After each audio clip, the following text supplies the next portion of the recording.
Hello. Hello, everyone. We are here for Show Your Work Lesson 4. Do we want to do a recap of lessons 1 through 3 or just move on to 4? Oh, well, let's talk about how we did last week or if we did anything that on last week's lesson. So yeah, but to recap, one is you don't have to be a genius. Two is think progress, not product. Three was share something small every day. Mhm. And if you want to watch those episodes, you can go to the playlist, the Show Your Work playlist on our page. So last week was show something, a little bit of something every day. How's that been going for you?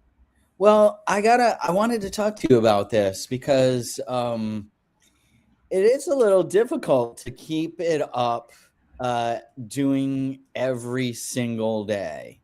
Like, there are things that I do every day, like my New Year's resolution is which to do a headstand every day, so I am doing that every day, and I Mhm. understand that, like, really, the amount of time of sharing something wouldn't be more than, like, doing a headstand if it was something indeed small. Mhm.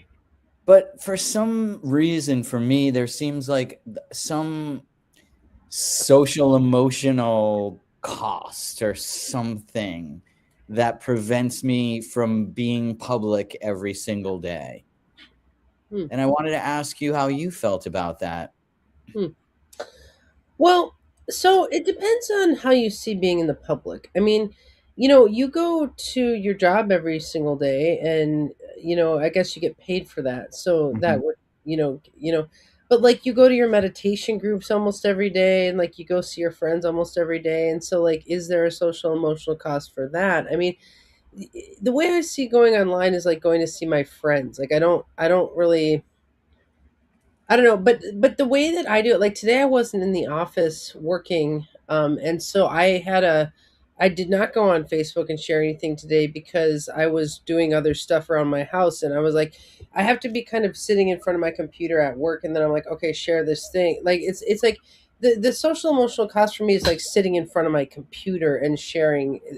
I don't know. I mean, so for me, I'm used to living online, but it also makes sense for me from a business perspective because our target market is advanced astrologers who live all over the world. So Mhm. this is where my people live. So to me, there's a social emotional cost of not going online because then I'm not seeing the people who I like to work with and hang out with. So I don't know. What do you think?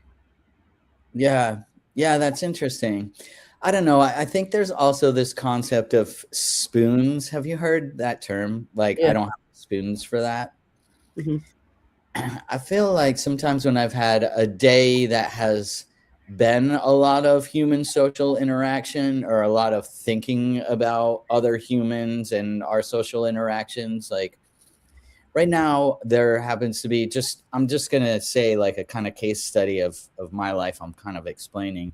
Like right now, for one, performance reviews are due, so I have to write performance reviews for all the people who report up to me. Hmm. And that actually affects their life and careers, and so I'm trying to get it right.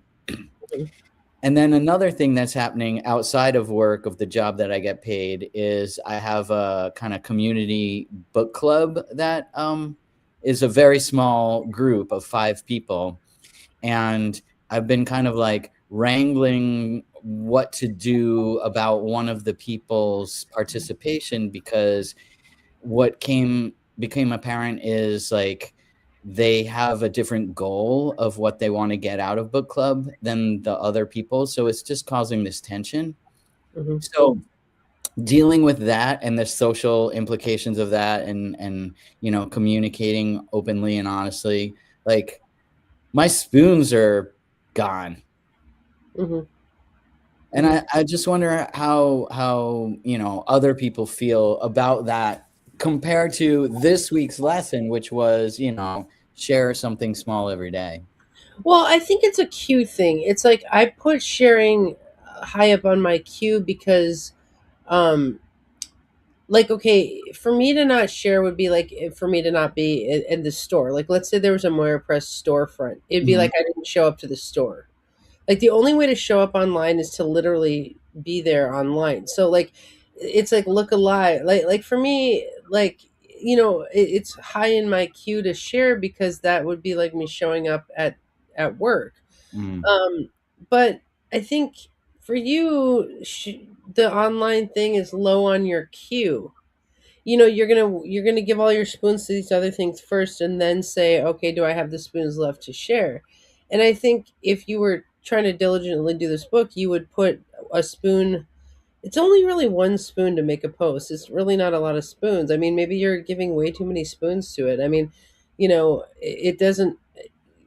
But I mean, you would move it to the top of your queue. Like you like maybe you wake up or you start 5 minutes before your workday and share something, and then go into work.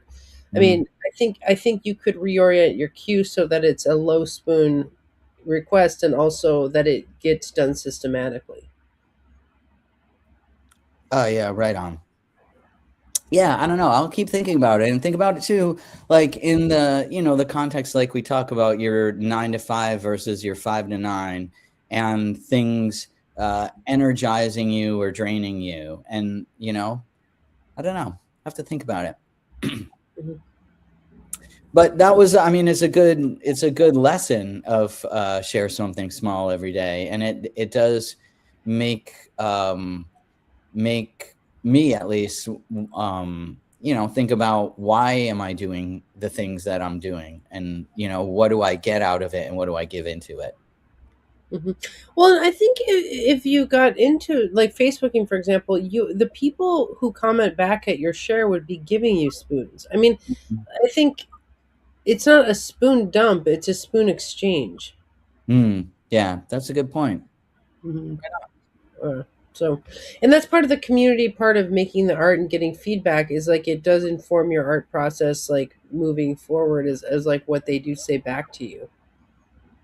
Yeah, yeah, well, yeah, that kind of what you're talking about, community, is like going back to that first lesson, like create a scene. And it's true that like the the being part of the community does energize me. At least I can speak for myself. Mhm. And also, the other thing that we did, I think since the last episode, I don't know, I can't even remember, but might have been, we came up with a kind of calendar of when we were going to do things simultaneously. Mhm. Um, and so you and me and Jenna all agreed. And when I was just looking at the calendar now, and it's like there's like 1 to 3 things every week that Mhm. we agreed we're gonna do, except the week that like we know we'll be physically on vacation or whatnot, that we that we calendared around. Mhm. But that is like energizing, and perhaps is like easier to share on those days. Like for sure, I shared on the day that I promised that we were all going to do something on, you know? Mhm. Well, and Kimber's talking about like I wonder too about your brand. Like this week isn't an artistic week for me; it's a wellness week. Me getting back into a routine that supports that. Well, and I want to say, Kimber, that like I share per the transits to my chart. Like not everything I share is art. Like sometimes it's like my yeah. I guess for me it's not my workout routine because my chart never does that. But it's like what are you up to right now? And that's the share. It's not because the artistic thing we're sharing as astrologers is us being ourselves. And so I think sharing whatever you're up to is the share. It doesn't have to be art, you know. She says if I show my work related to going on a walk, cleaning my house, or meditating, doesn't that pull away if my brand isn't always going to be wellness focused? Hmm. I I would say if your brand is being an astrologer, like it might emerge a theme that like, oh, when the moon is in a certain placement, you are always going for a walk, or you are always cleaning your house, or whatever. Yeah. Just like the way that you live to your chart might. Yeah, we were not going to ignore you, Kimber. We can actually let you in the room if you want, although it's kind of fun to have you in the chat. But yeah, no, I think the astrologers journey is the journey of a holistic cyclical self, and in that, like, showing the cycles of all the things you're into is more of the journey than just like the art piece of it. Like if you only share art, like people get bored of that too, you know what I mean? Yeah. Well, also heeding my own advice, like what might be interesting would be to look at my chart and exactly what's going on in it right now. And like maybe that's contributing to why do I feel like social overwhelm, you know? Hmm. Hmm. Yeah, yeah, totally. That's funny. All right. Well, anyway, you want to do this week's lesson? This Sure. week's lesson is open up your cabinet of curiosities. Mm. Okay. All right. So, what they're saying for this one is where is it? Here. And here's a picture of like an old school. Whoops. What page is it? This one. You know, those houses where people used to have like a curio cabinet? Like, have you heard of that? Yeah, but I don't really know what it is. What it is in the 16th and 17th century Europe, it was fashionable to have a Wunderkammern, which is a wonder chamber or a cabinet of curiosities in your house. A room filled with rare and remarkable objects that served as a kind of external display of your thirst for knowledge of the world. Inside, you might find books, skeletons, jewels, shells, art, plants, minerals, taxidermy specimens, stones, or any other exotic artifact, right? And they're often, it says they often juxtapose like man made and natural objects. So a kind of mashup of like God made things and human being made things. And they were kind of like the forerunners to like natural history museums or whatever. Wow, interesting. Yeah, so I think what they're saying here is it would fulfill our human need to express ourselves and who we are and our creativity and what interested us and what we thought was cool about ourselves and kind of wanted to show off, right? Mhm. So what they're saying next is there's not like a lot of difference between collecting and creating in a way. Like think of like when you start to have a new hobby, you will look for it, you will start to do it, and when you start to do it, you're not all that great at it. But you look for influencers of yourself. You go get books on the thing, you try things out, and like that's also interesting is showing people the development of where you get your influences from and how you found out about this thing that inspired you and what you're trying to do and what your attempts are trying to like uh, go towards, and all that is an interesting part of the process too. This is so interesting that this is coming up because, okay, like I always like redundantly talk to Shane about like collecting beads versus using beads, and like Mhm. I'm always trying to keep this perfect balance of like collecting versus using. And like so the other day we went on this little adventure to a Facebook Messenger bead sale. Like this woman used to have a bead store, but now she does it out of her garage. And like we drove up to Vancouver, Washington, and we like go in her garage, and like I'm like, and like I got this, for example. This is like a cool Whoa. button which will be really cool on a necklace for somebody. And like then somebody gave me this, and like part of bead making is I have all these like weird things I've collected. Like I go out and collect stuff. Like part of beading, like this obviously is for a Taurus. Mhm. But the thing is, like, maybe I'll give this to freaking Kimber 'cause she has a Taurus moon. Like the thing is I like or make something out of it. Like here I got this for somebody who like deserves like a Leo prize. But the point is that this is actually making me feel better because I always feel like I'm doing collecting as kind of like I'm hoarding artistic objects, but like it is part of the creativity as a beater is that you have to go out and collect stuff. And I was watching this guy building this alien in his garage, and he was like, I was like, well, I've collected all this metal stuff for over the years, and like most artists are collectors of stuff who then like transmute it into meaningful objects.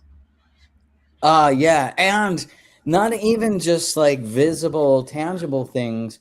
Another thing he was talking about was like about for writers, like that writers often will like read something and then that will inspire them and then they'll write something and then they'll find something else that they'll read and write, and like it is a cyclical thing, kind of like what you were just explaining, like getting a cool bead that you can make into something inspires you to make the thing, right?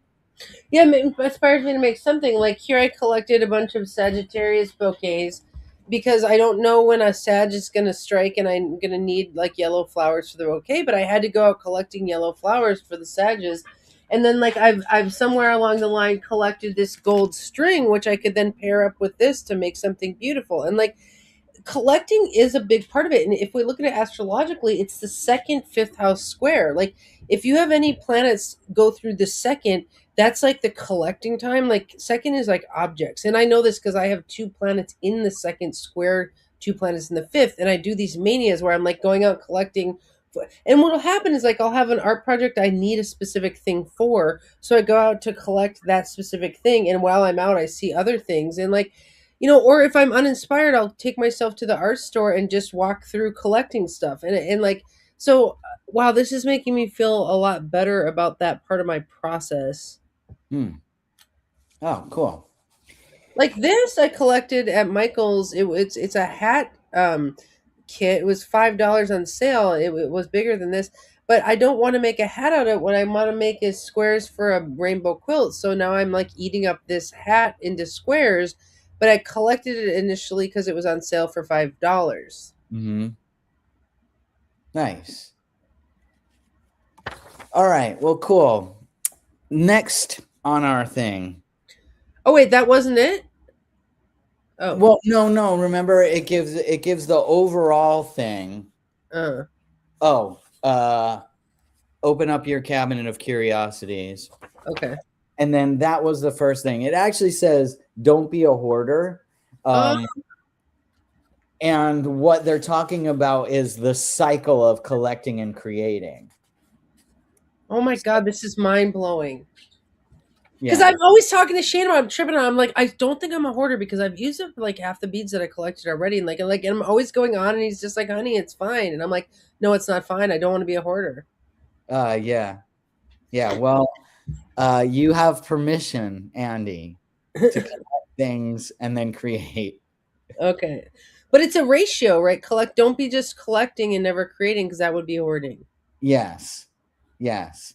And what they also said is like you're a creative artist because you have good taste. And it starts with your good taste of like the things that catch your eye and you think are cool. And then you develop this skill to create your own things out of those things. Well, you remember when I visited you and you're like, "Let's go to the thrift store," and you go to the thrift store like once a week, and that is like your collecting trip. Yeah. Yeah. It Well, I is. saw. Go ahead. It is. And the artwork is like my house and environment. Yeah, it's interesting. What I saw that what caught my eye there was the $3 beaded belt that I deconstructed into beads, and what Yeah. caught your eye was like books and stuff for your house. Yeah, Yeah. Yeah. And organizational trays. yeah, totally. It's so funny. All right. So the second subchapter is no guilty pleasures. And they have the quote from Dave Grohl that says, I don't believe in guilty pleasures. If you fucking like something, like it. Mm. Don't feel guilty about shopping for curiosity. Yeah. And don't feel guilty if like you like something that you don't think that other people will think is cool that you like. Hmm. Interesting. Kimber, what do you do for your embroidery and stuff? What do you collect? What objects do you collect? Like, okay, here, like someone also stuff people give you stuff. Like someone gave me these owl buttons, which I have to now translate into something meaningful. I don't know Ooh, what that will be. those are cool. I do think it's true too that like once people know that you are into something, then they see that thing. Oh my God, my friend Julie just texted me today, Sparkle Storm. because she was at a thrift store and saw this whole pile of like strategy games, and she Oh, took a picture and she texted it to me and is like, "Thinking of you." oh, interesting, interesting. So yeah, I like how you're expanding it into not just art, but it's like all the things that we express. It could be games, it could be, whatever. Because maybe putting on parties is your art form currently. I mean, whatever you're trying to do. So okay, the point of no guilty pleasures is like don't feel guilty about going and collecting stuff. Like that is pleasurable, and that is a good thing. Yeah, yeah. Or Mm. liking the things that you like. I mean, I happen to like playing uh, like hacking challenges, and like a lot of people might not think that's cool or interesting that I would sit there for hours and hours and hours and hours trying to hack into something, like Mhm, longer than a lot of people's attention spans. But it's like I just really feel compelled to do that. So mhm, I think it's like what you like. mm. Oh, Kimber says she looks for the same stuff as Jay-Z when she's surrounded by beauty or things that make me feel whimsy. It makes me more creative. Hmm. Yeah. So For embroidery, she collects fabrics and old recipes. I have this idea to add embroidery to recipes for a piece I want to hang in my dining room. I should probably get started. Interesting. yeah, Cool. nice. All right, and then let's see. How to be exceptional. The first step is to stop trying. Wow. All right.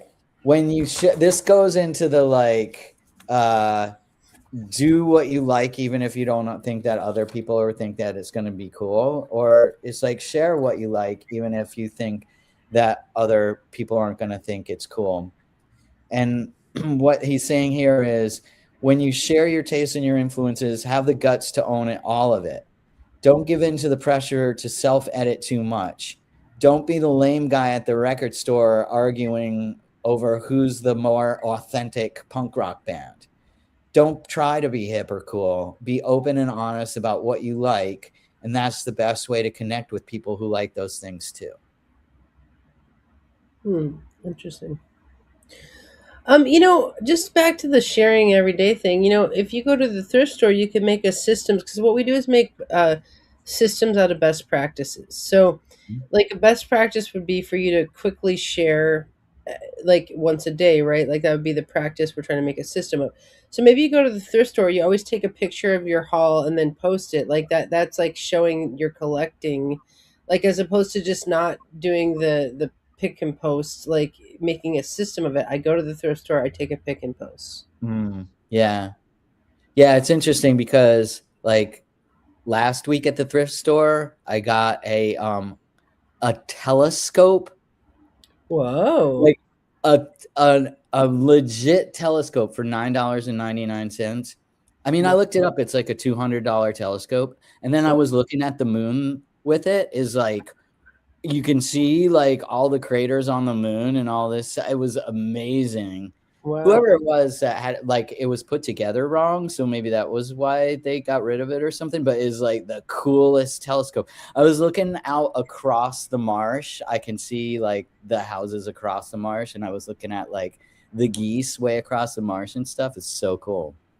So not sharing that is kind of an error because it's so cool, and that according to this, it's like why you would want to share that. Yeah, yeah. Well, see, the thing is, I even was like, I should share this.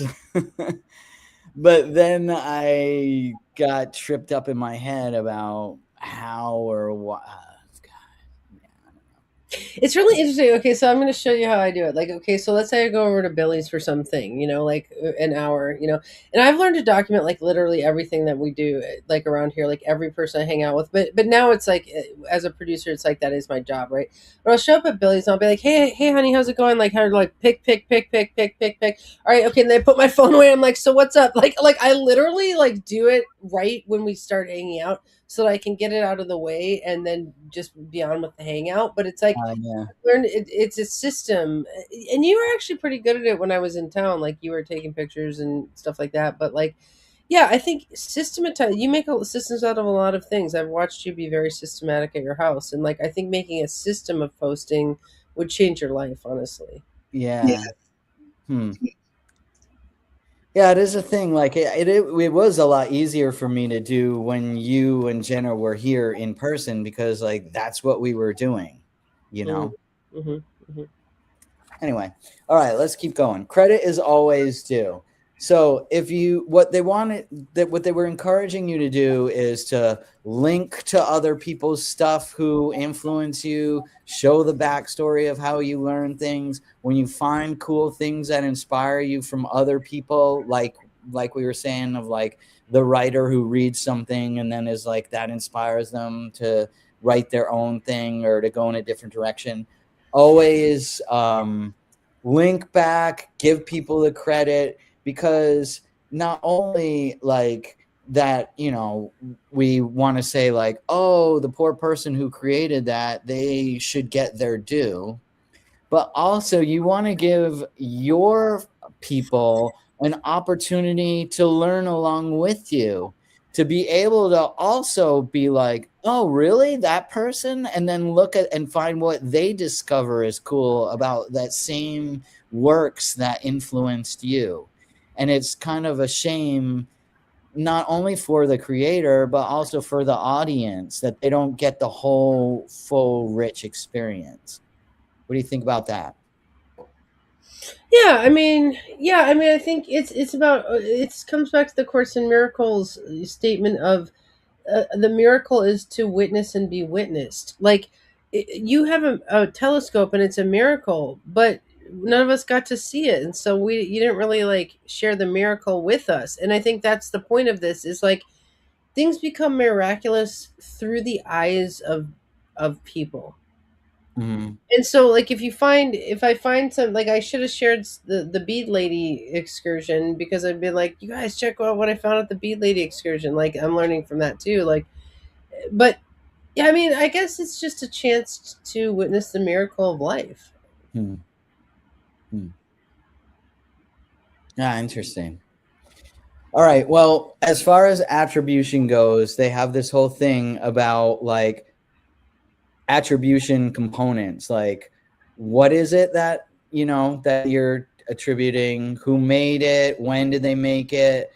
Why your audience should care, how you found it, and where they can find more things like it.